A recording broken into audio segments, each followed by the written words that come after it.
What's good, everybody?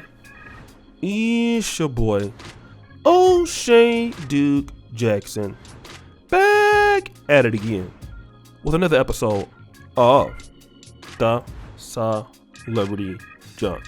For those of you who are aware, Dr. Boyce Watkins is a financial, some of you might say even a financial scammer, depending on who you are. But he's a person that talks about money. He has some level of a degree in finance. But one of the things that Boyce Watkins talks about on his channel, outside of your typical, Negro talking points that you hear, is Boyce Watkins takes pride in black stepfathers. And this is something that he tries to, in my honest opinion, convince people that this somehow is a good idea. If you want to sort of destroy your life or something like that, one of the best things that you can do is to become a stepdad. This is what he honestly feels, right? So now Dr. Boyce Watkins talks about his own personal life in which some man that's a stepfather came in and saved his life, right? I'm going to play that clip and then I'm going to come back. Well, the way I went from being Boyce Sanders to Boyce Watkins is that Boyce Sanders, my biological father, was one of these bearded babies. I hate to say it, but he was. And he didn't take any responsibility. He was never around. He was with the drugs. He went to jail. He was living his best life, doing what some of these other guys tell you to do. And he wasn't around for his son. And what happened then was he was trumped by a masculine man by the name of Larry Watkins, who literally came in and took over his whole spot, just literally took his whole block, to use dope dealer terminology. He just came and took over the block, where he said, that boy, that woman, and that boy are mine.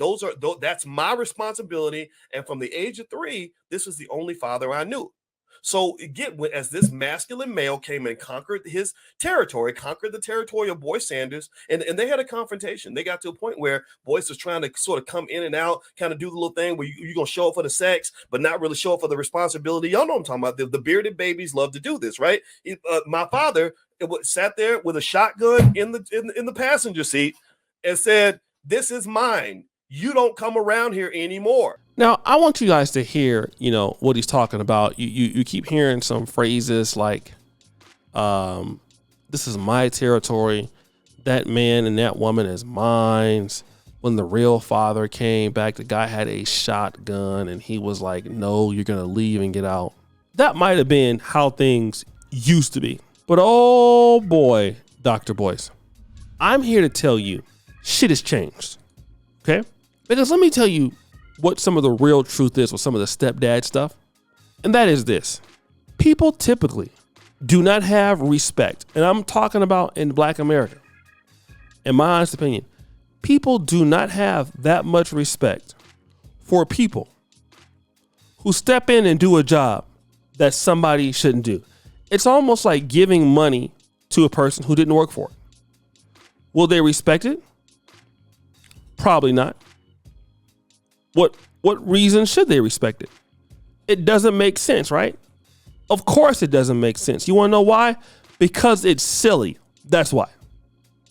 So when things are silly in life, guess what? It's silly.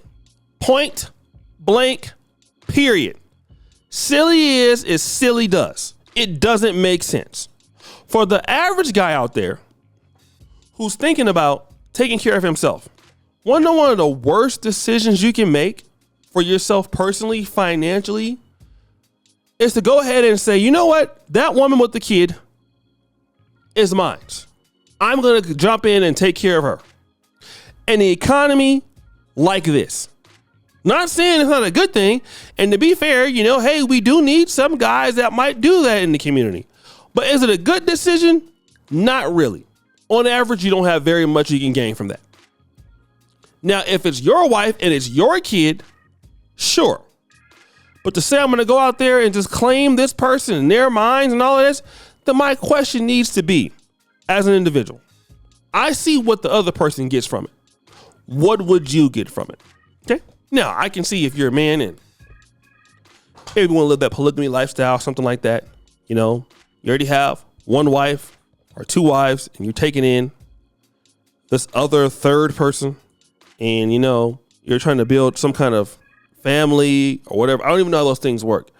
Okay, then that makes somewhat more of a sense, because there might be some structure around for that lady, and I don't know, but if you're the person that's going to deal with that, because I'm gonna tell you what's going to happen. What are you going to get? You're going to hear something happens. You can provide for the kid. You ain't my daddy. That's my favorite, right? You ain't my daddy. Isn't that beautiful? You're not my dad. You can give all the money you want, but you're not my dad. That's just wonderful, isn't it? Just think about that. You're not my daddy. You can't discipline me. Don't talk to my son that way. Don't do this. Don't do that. This is what you guys are going to look forward to, right?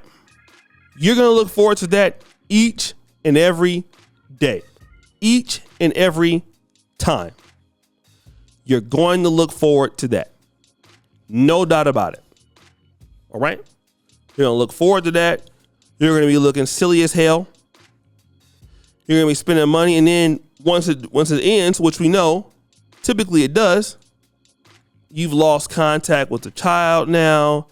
The mother takes the child to someplace else. And then who's over there looking all dusted and disgusted? You. Men got to put themselves first. I'm not saying that, it's, I'm not saying that you shouldn't do things like that, because you should, right? I get it. It'd be great if you, as a man, listen to what I'm saying, could raise the youth, could do things for the youth and all of that. But God damn it, you need to get something out of the deal too. Why is it that men have to always suffer all the time? Okay. All the time, men have to suffer. Men have to always be so dusty, so crusty. Every time. Men got to sacrifice everything for somebody else who already has a kid as a father. Then you don't know, she could be out there dealing with somebody else. Like, hey, go out there. If you're going to mark your territory in life. As a man, mark your own territory. You don't need to go out there marking somebody else's territory. Okay? And that's when black men will start getting some more respect. For real. There's so many black men not getting any respect because they're out there just letting anybody do whatever they want to them. Marking territories that don't even make any damn sense. So guys, what do you think? It's your boy O'Shea Duke Jackson back at it again with another episode of The Celebrity Junk. I appreciate you for all you do. Subscribe to the bell. We're out.